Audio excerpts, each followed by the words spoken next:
नमस्कार दोस्तों, स्वागत है आप सबका मेरे चैनल पैनी पॉकेट्स में। और आज की इस वीडियो में हम बात करेंगे सेंट्रल बैंक ऑफ इंडिया की, जिसका शेयर प्राइस 60 रुपए पे ट्रेड कर रहा है। हालांकि ये पिछले 6 महीने में दूसरी बार शेयर प्राइस 60 रुपए के आसपास आया है। पिछले 6 महीनों से ये शेयर ने कोई खास रिटर्न नहीं दिया है, लेकिन पिछले एक हफ्ते से देखा जाए तो इस शेयर्स के अंदर काफी अच्छी वॉल्यूम्स देखने को मिली है। आज ही के दिन में 2.5 करोड़ से ज्यादा के शेयर ट्रेड करते हुए दिखे हैं। अमूमन बाकी के दिनों में 50 लाख से 60 लाख के आसपास का ही शेयर ट्रेड हुआ करता था, लेकिन आज 4 गुना से ज्यादा का शेयर ट्रेड करते हुए, जिसके वजह से शेयर प्राइस के अंदर 8% का एक जंप देखने को मिला, जहां पे ये 60 रुपए का लेवल को सस्टेन करने में कामयाब रहा है। अब देखना यह है कि आगे आने वाले समय में क्या और अच्छे रिटर्न्स या बहुत अच्छी इंप्रूवमेंट देखने को मिल सकती है कि नहीं।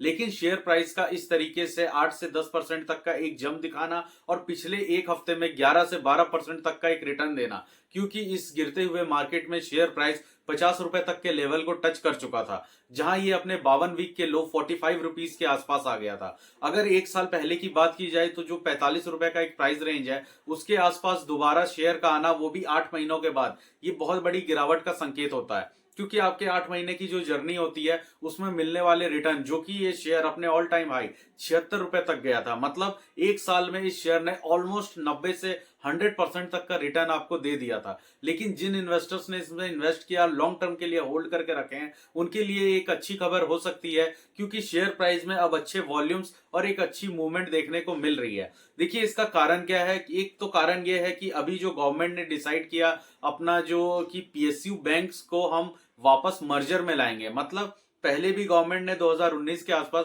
कई ऐसे बैंक्स थे जिनका मर्जर उन्होंने एक बड़े बैंक में किया है। जहां हम ऐसे कई छोटे बैंकों को जानते थे, जिनका नाम जैसे सिंडिकेट बैंक था, देना बैंक था, ओरिएंटल बैंक ऑफ कॉमर्स था, या कॉर्पोरेटिव बैंक्स। इन सबका मर्जर बड़े बैंकों में, कुछ को बैंक ऑफ बड़ौदा में, कुछ को पीएनबी में, और बहुत सारे ऐसे बैंक है जिनको, जैसे इलाहाबाद बैंक है, इन सबको जैसे एसबीआई में इन्होंने मर्ज कर दिया। अब दोबारा यही व्यवस्था की बात चल रही थी कि इस बार जितने भी पीएसयूज बैंक है, जो छोटे मर्जर्स बैंक है, उनका मर्जर कर दिया जाए इन बड़े बैंकों में। इस समय गवर्नमेंट ऑफ फाइनेंस ने ये क्लियर कर दिया है कि वो किसी भी बैंक का या सरकारी बैंक का मर्जर नहीं करने वाले हैं। इसमें दो तरीके की बातें आती हैं। हालांकि इसे मार्केट दो पर्सपेक्टिव में ये देखता है कि अगर मर्जर होता है तो उससे जो बैंक का कारोबार है वो बढ़ता हुआ दिखेगा, बैंक का कैपिटलाइजेशन बढ़ेगा और बैंक की एसेट्स वैल्यू बढ़ेगी। लेकिन वहीं पे दूसरा नजरिया ये भी है कि जिन छोटे बैंक्स को बड़े बैंक में मर्ज किया जाता है, वो तभी किया जाता है जब वो छोटे बैंक या तो बहुत ज्यादा डेप्ट में है, कर्ज में है,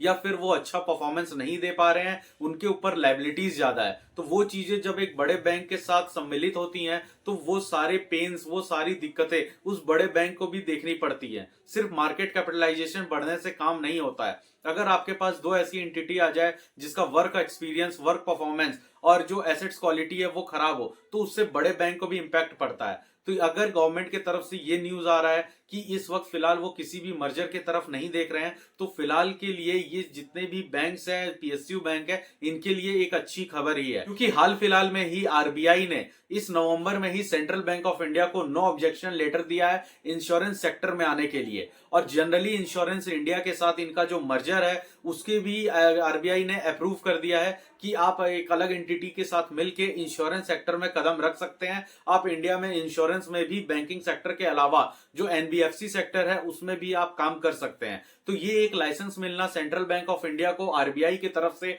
ये काफी अच्छे संकेत है, जिसके वजह से हमने पिछले एक हफ्ते में इसके अंदर 3 से 4% का एक अच्छा मूवमेंट देखा है। और आज भी ये जो मिनिस्ट्री की न्यूज है और जो आरबीआई का अप्रूवल, ये सब पॉजिटिव नजरों से, और जो मर्जर का डिक्लाइन हुआ है गवर्नमेंट ऑफ इंडिया का, इन सब चीजों की वजह से जो शेयर प्राइस में 8% तक की एक जो अच्छी मूवमेंट आई है, ये आगे आने वाले रिटर्न को दर्शाती है और अपने ऑल टाइम हाई जो 76 रुपीज का प्राइस है, उसके पास जाने के लिए तैयार बनाती है। देखिए, इस समय सेंट्रल बैंक ऑफ इंडिया का 100 में से 93% का जो शेयर है वो गवर्नमेंट ऑफ इंडिया यानी प्रेसिडेंट ऑफ इंडिया के पास है। 93% तक का शेयर गवर्नमेंट ऑफ इंडिया के पास होना और शेयर मार्केट में सिर्फ 7% शेयर लिस्टेड होना, ये काफी ज्यादा वॉलेटाइल बनाता है शेयर को। वो वॉलेटाइल इस तरीके से है क्योंकि 93% के बाद जो 2.5% का अतिरिक्त शेयर है वो LIC ऑफ इंडिया के पास है। मतलब LIC ऑफ इंडिया के पास इस शेयर का मतलब 2.5% हिस्सा है। तो ट्रेड करने के लिए, बाई और सेल करने के लिए अगर शेयर मार्केट में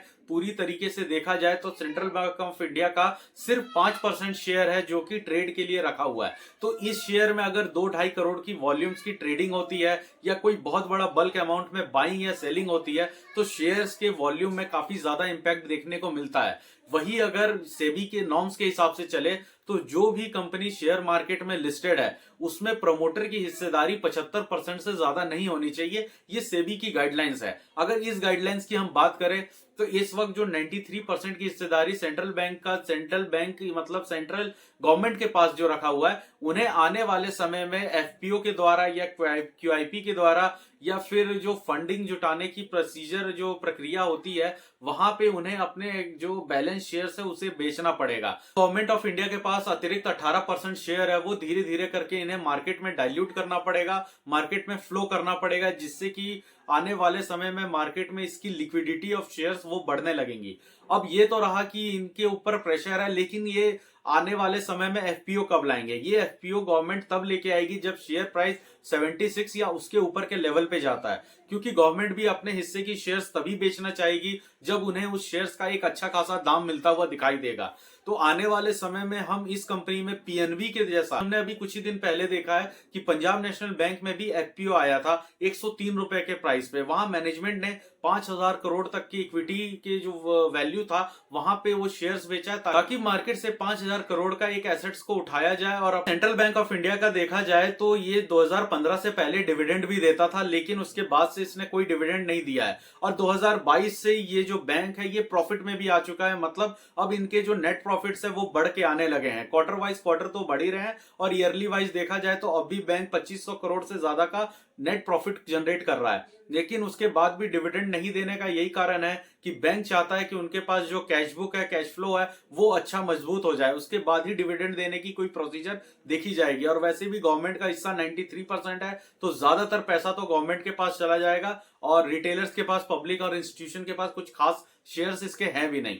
तो यहाँ ये देखना पड़ेगा कि आज जो स्थिति है वो वैसे नहीं रहेगी। आने वाले समय में ये पोजीशन, ये शेयर होल्डिंग पैटर्न चेंज होगा, रेवेन्यूज इसके बढ़ेंगे, कैश फ्लो मजबूत होगा, प्रॉफिट अच्छे होंगे। और रह गई डिविडेंड की बात, तो उसके बाद से डिविडेंड देने की प्रोसीजर यहाँ पे चालू होगा। यहाँ पे सेंट्रल बैंक ऑफ इंडिया का जो फ्यूचर ग्रोथ है वो ज्यादातर अर्बन एरिया में देखने को मिल सकता है। ज्यादा इन्वेस्टिंग अर्बन एरिया में ही होंगी, क्योंकि रूरल एरियाज में ऑलरेडी इसका जो प्रेजेंस है वो काफी ज्यादा है। ज्यादातर इसके बैंक्स हमें गांव देहात के एरिया में देखने को मिलेंगे। ऐसा नहीं है कि शहर में नहीं है, शहर में भी है। लेकिन तो दोस्तों ये तो था सेंट्रल बैंक ऑफ इंडिया का एक क्विक एनालिसिस। आगे आने वाली जो भी इंफॉर्मेशन होगी उसे आपके सामने लेके आते रहेंगे। तो दोस्तों अगर आपको ये वीडियो पसंद आया तो आप इसे लाइक करें, चैनल को सब्सक्राइब करें दोस्तों, ताकि आगे आने वाली और भी इंफॉर्मेटिव वीडियोस आप तक पहुंच सके। तो दोस्तों मिलते हैं अगले वीडियो में। नमस्कार।